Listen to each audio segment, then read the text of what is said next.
Hi everyone, welcome back. Thanks for joining us today. We've got a brand new story to share with you, so let's begin. My name is Marvin Smith, and for most of my life, I served as a sniper in the US Army's 9th Infantry Division. 3 years ago, my world changed forever during a mission in Afghanistan. What was supposed to be a routine extraction turned into a nightmare. As our chopper lifted off, the unthinkable happened. An ambush. The air exploded with gunfire and RPGs. I remember the chaos, the pilot's frantic shouts, alarms blaring, the sudden sickening sensation of the helicopter spiraling out of control. We were hit.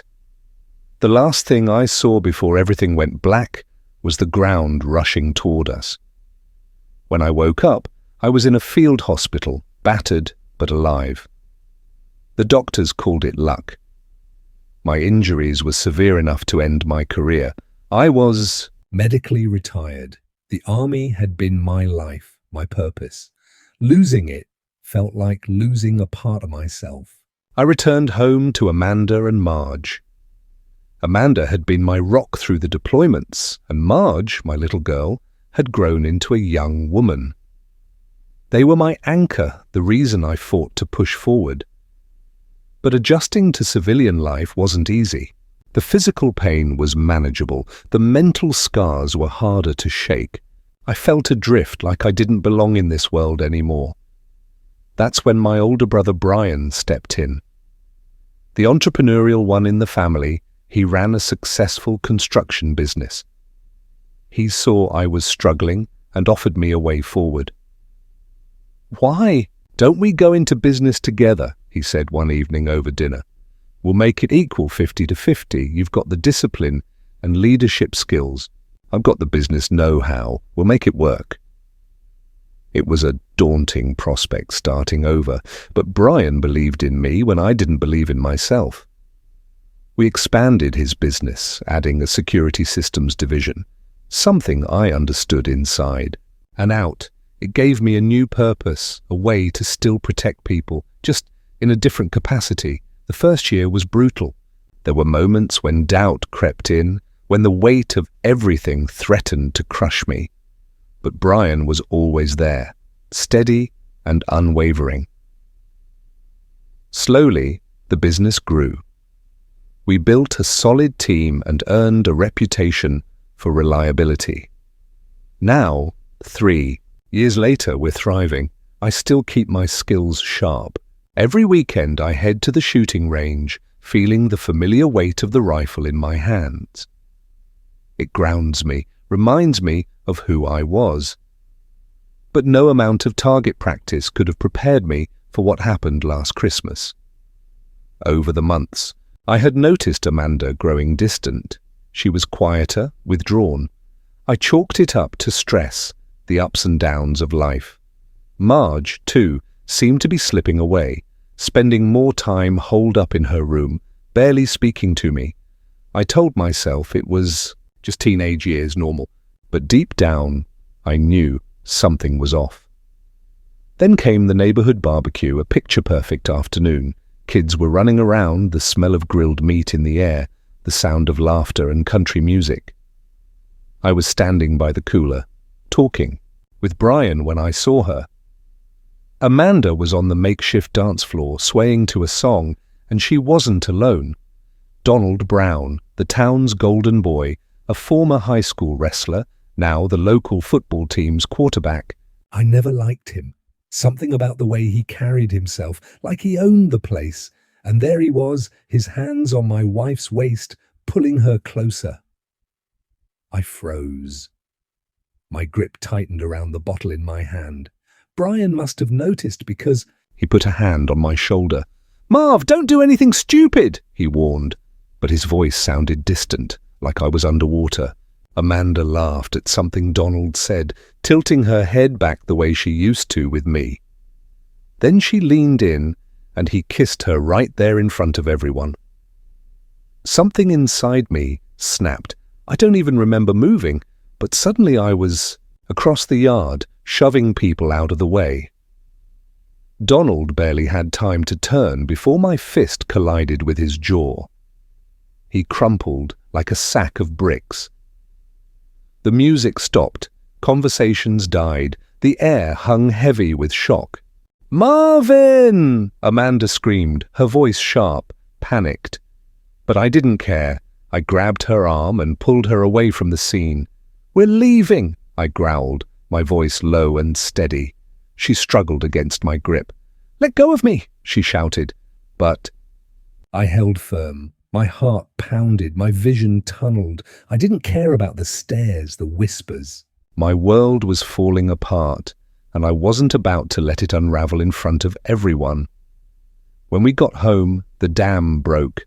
The tension, the distance, the unspoken words, it all came flooding out in a storm of anger and betrayal. "How long, Amanda?" My voice shook. "How long has this been going on?" She didn't deny it. "Since you were deployed," she said, her voice flat, almost rehearsed. "I was alone, Marvin. I needed someone. Donald was there." I stared at her, uncomprehending. "You needed someone?" My fists clenched at my sides. "What about me? What about us? I was out there risking my life and you were here betraying me." Her face twisted in anger. "You weren't here!" she screamed, tears streaming down her cheeks. "You chose the army over us, over me. I couldn't do it anymore. I needed to feel something, and Donald gave me that." Her words felt like a knife to the gut. I wanted to fight back, to tell her I didn't have a choice, that I had been serving my country, but then I saw it in her eyes. She wasn't just angry, she was done. Then Marge walked in. She had been listening from the hallway. When she spoke, her voice was quiet, but her words cut deeper than anything Amanda had said. "It's your fault, Dad," she said, her eyes filled with tears. "You were never here. Mom was lonely and you didn't care." "Marge, that's not true." "I said, my voice breaking. "I love you. I love both of you. I didn't want to leave, but I had to." "You didn't have to," she shot back. "You chose to.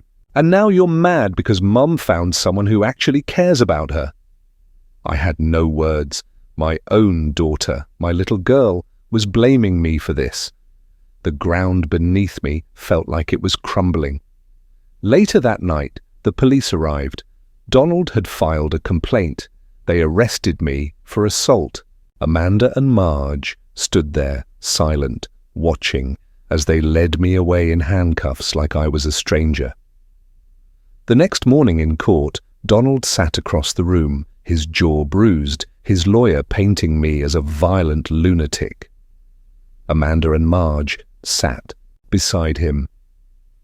"Mr. Smith," the judge said, looking at me, "do you have anything to say for yourself?"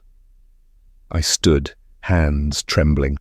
"Your Honor, I served my country for over a decade. I sacrificed more than most people can imagine. What happened at that party, I lost control and I regret that. But I'm not a threat. I love my family. I just wanted to protect what was mine."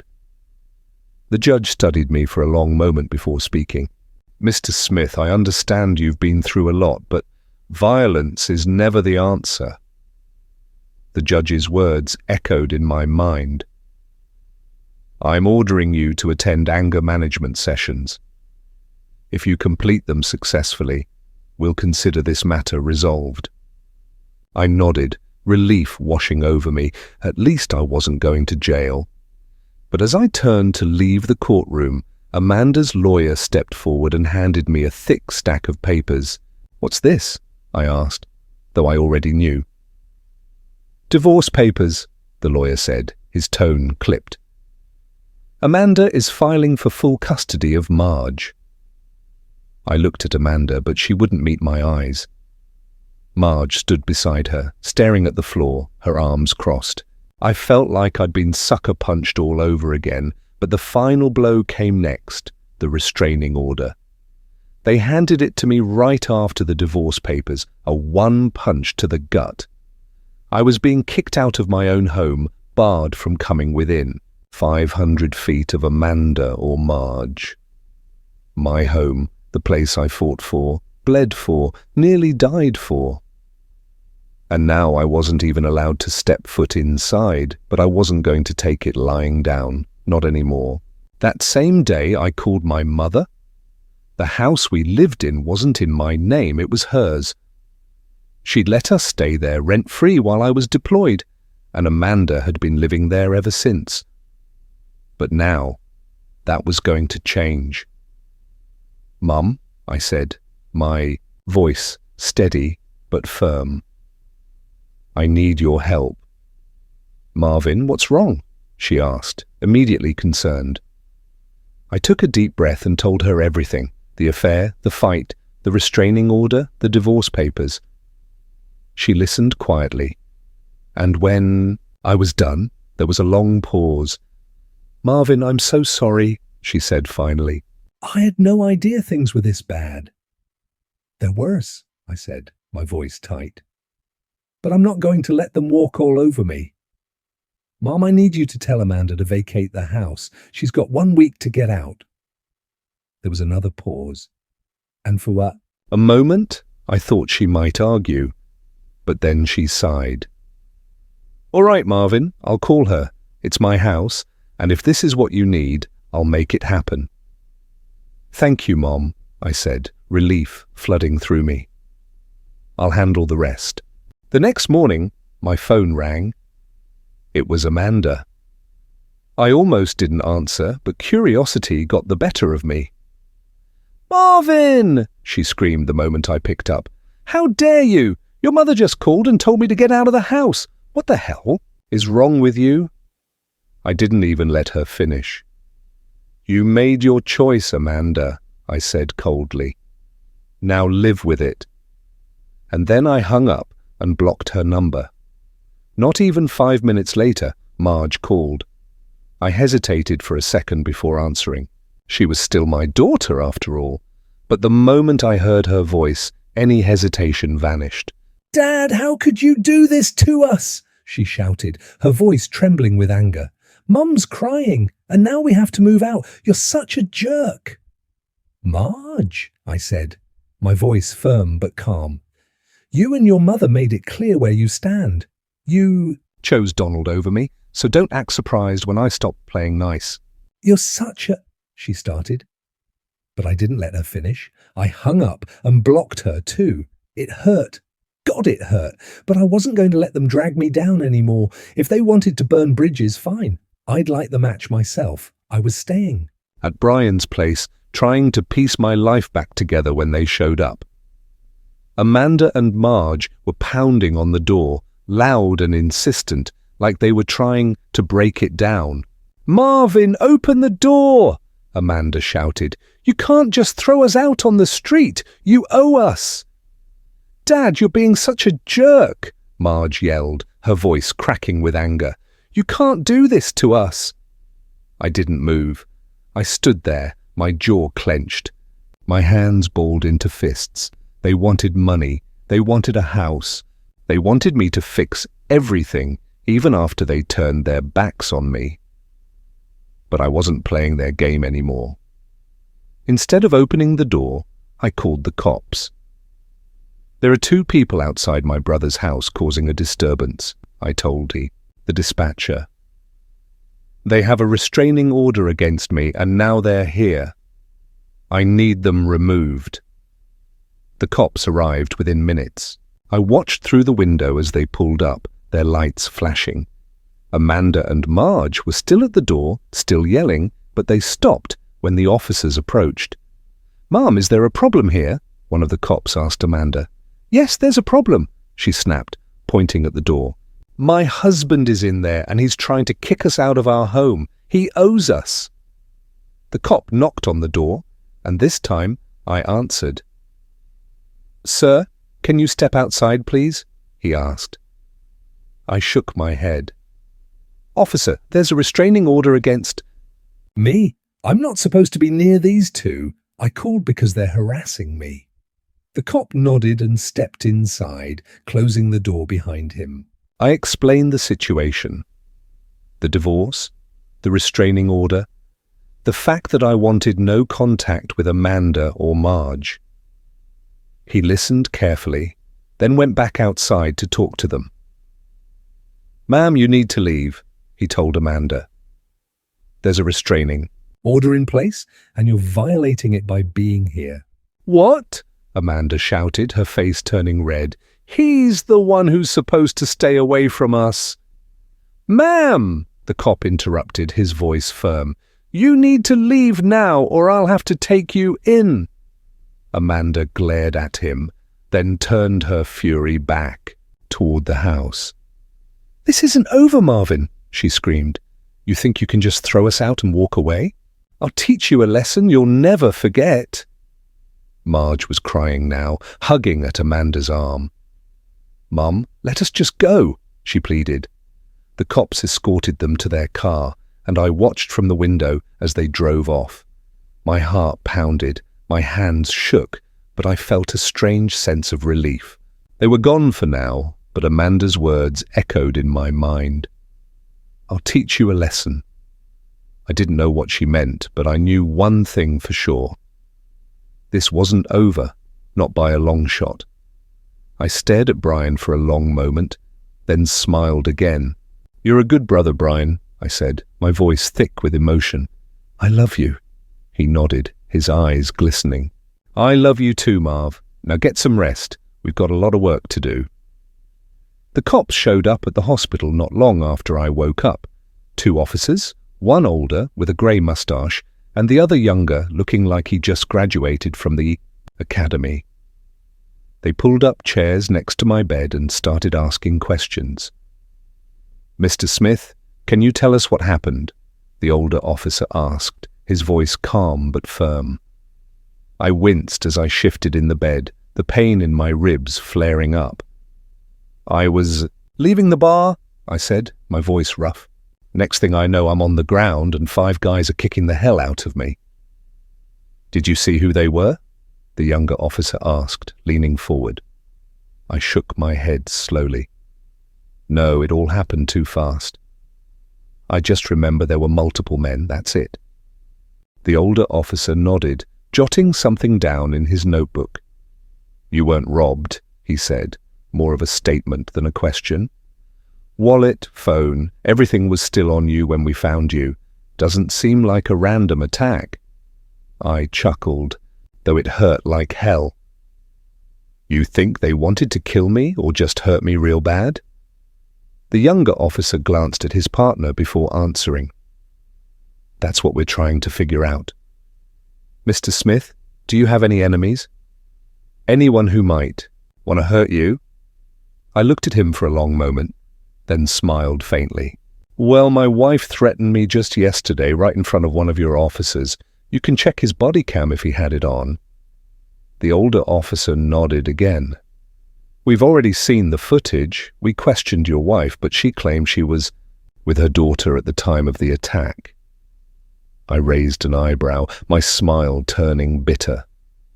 "Do you think she'd come and do it herself? There were multiple men, right?" "You know what to do, officer. I don't need to teach you investigation." The younger officer looked uncomfortable, but the older one just nodded, his expression unreadable. "We'll look into it, Mr. Smith. You focus on getting better." As they stood to leave, I added, "Oh, and officer, don't forget to check Donald Brown. He's got a history with my wife, just saying." The older officer gave me a curt nod. "We'll follow up on that. Thanks for your cooperation." They left the room, and I leaned back against the pillows, exhaustion washing over me. I didn't know if they'd actually do anything, but at least I'd planted the seed. A week after the hospital released me, I found myself standing in divorce court. My body was still a patchwork of bruises and broken bones, but I wasn't about to let Amanda win without a fight. Brian helped me into the courtroom, and I could feel the weight of everyone's eyes on me as I limped to my seat. Amanda was already there, sitting primly with her lawyer, her face a mask of cold indifference. Marge wasn't with her, and I couldn't decide if that was a relief or just another twist of the knife? The judge, a stern-looking man with a no-nonsense demeanor, called the hearing to order. He glanced at the paperwork in front of him, then looked up at me. "Mr. Smith," he began, his voice sharp, "why have you not paid anything to your wife? The court expects you to fulfill your financial obligations." I stood slowly, wincing as the movement tugged at my ribs. "Your Honor," I said, keeping my voice steady, "I don't have any money. Everything I had was invested in my business, and after the attack, I had to sell my share of the company to my brother for $3,000 just to cover my medical bills. I'm still not fully recovered, and right now I'm completely at the mercy of my brother for a place to live and basic necessities." The judge's eyes narrowed as he listened, his expression unreadable. He turned to Amanda. "Mrs. Smith, given the circumstances, it seems fair that you seek employment to help cover Mr. Smith's medical expenses, wouldn't you agree?" Amanda shot to her feet, her face flushed with anger. "That's not fair," she snapped, her voice cutting through the courtroom. "He's the one who—" The judge raised his hand, silencing her mid-sentence. "Enough," he said firmly. "Let me make this fair then." He leaned forward, his gaze shifting between Amanda and me. "Given the situation, I recommend that the marital assets be shared equally between Marvin Smith and Amanda Smith. However, since there is nothing in the bank, there will be no split. Additionally, since Mr. Smith currently has no other assets, there is nothing to divide. Furthermore, due to Mr. Smith's inability to work, alimony and child support will be on hold until he recovers and secures employment.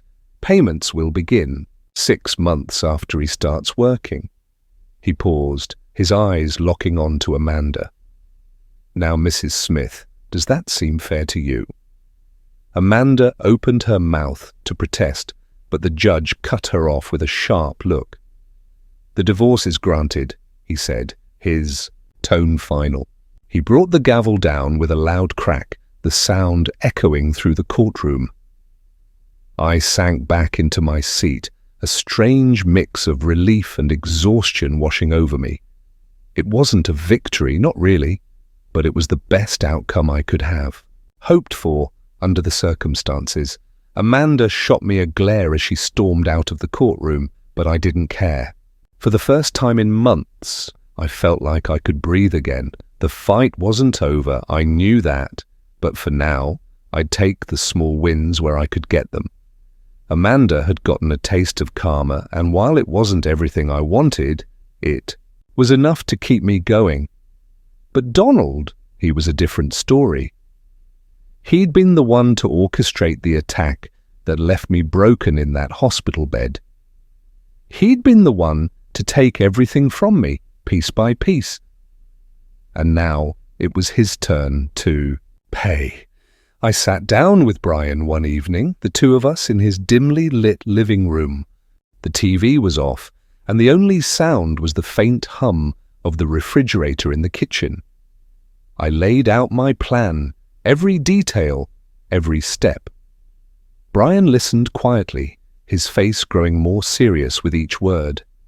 When I finished, he leaned back in his chair, studying me like he was seeing me for the first time. "You really think you can pull this off?" he asked, his voice low. I didn't hesitate. "Yes." Brian stared at me for a long moment, then nodded. "All right," he said. "But if this goes south, I'm not bailing you out, you understand?" I smirked. "Wouldn't expect you to." Another target. I adjusted my position slightly, the crosshairs settling on Donald's chest. He was big, but at this range, with this rifle, it didn't matter. One shot was all it would take. And Amanda, well, she had made her choice. She stood beside him, laughing like she didn't have a care in the world, like she hadn't betrayed me, like she hadn't watched as those men beat me half to death. She was my enemy now. I took aim, my breathing steady, my finger resting lightly on the trigger. Through the scope, I watched as Donald and Amanda stood there, oblivious to the danger. They hugged, their laughter cutting through the night air. It was almost poetic, the way they stood together, perfectly framed for what was coming next, like they hadn't destroyed my life, like they hadn't left me broken and bleeding in that parking lot.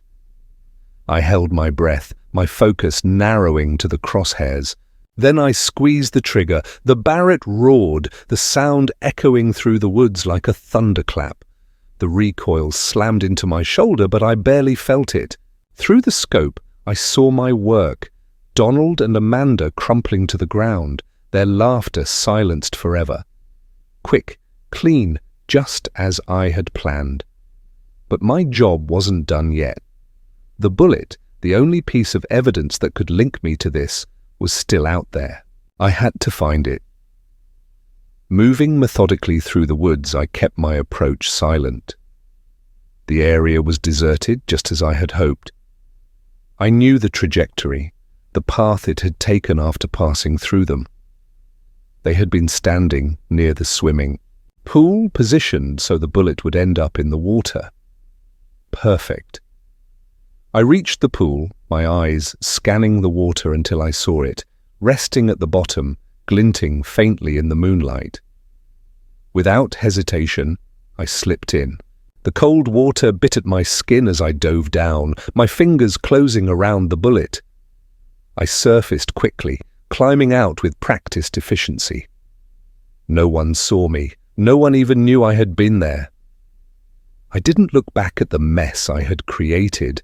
I didn't need to. I had seen enough through the scope.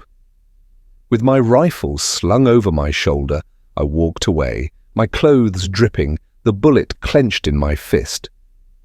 When I got home, I fired up the blowtorch. The metal melted down until it was nothing, but a shimmering puddle, its evidence erased forever. No trail, no proof, just like I had planned. But the day wasn't over yet. That evening, the cops showed up at Brian's place, looking for me. They stood in the living room, their hats in their hands, their eyes sharp, but their voices too casual. Detective Cole, a hardened veteran, leaned against the doorframe, while Officer Riggs hovered near the couch where I sat, my leg propped up in its cast. "Mr. Smith," Cole began, his voice measured. "We found the 5 men who jumped you, low-level enforcers. Seems like they were paid to send a message." I kept my face blank. "Glad to hear justice is served, Detective. Hope they rot." Riggs cleared, his throat.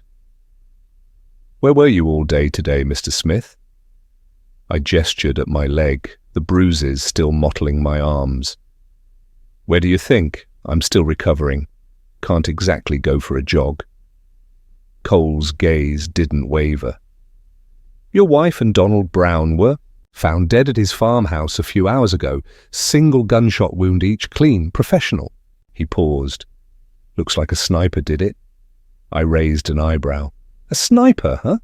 Must have been someone he crossed. A gang member he didn't pay. CIA. Hell, maybe aliens." I shrugged, leaning back. "The possibilities are endless." Officer Riggs smirked, but Cole's stare hardened. "You're a trained sniper, Mr. Smith. Seems like a hell of a coincidence." I met his eyes, unflinching. "And I've got 3 broken ribs, a shattered leg, and a doctor's note saying I can't tie my own shoes right now. So unless you're accusing me of a magic trick..." I tapped my cast. "Unfortunately, I can't be one of the possibilities." The room went quiet. Cole's jaw twitched, but Riggs glanced away first. After a beat, Cole snapped his notebook shut. "We'll be in touch, Mr. Smith." "Looking forward to it," I said, a faint smile on my lips as they turned to leave. The door clicked shut. Behind them, Marge was another victim in this whole mess. At 16, she had lost her mother, her mother's lover, and let's face it, her father too. I was a jerk, sure, but she should have been mature enough to think before siding against me. Still, I couldn't bring myself to deal with her, not yet. The wounds were too fresh, the anger too raw. My mother stepped in, a hard woman, the kind who doesn't take nonsense from anyone. She had raised 2 boys, me and Brian. If anyone could handle Marge, it was her. "You're not ready," Mum said bluntly, "and she's not ready for you. Let me handle her." I didn't argue. Mum never sugarcoated things, and I didn't have the energy to fight her. Maybe over time I'd try to repair the damage between Marge and me, but not now. Right now, I just wanted to recover, physically, mentally, emotionally. It took 3 months, 3 months of physical therapy, sleepless nights, and staring at the ceiling, replaying everything that had happened. 3 months of silence, of healing, of waiting for the storm inside me to settle. And when it was over, I knew one thing for certain. I wasn't the same man I had been before. But maybe that wasn't such a bad thing. Dear listeners, please share your thoughts in the comments section below, and don't forget to like, share, and subscribe.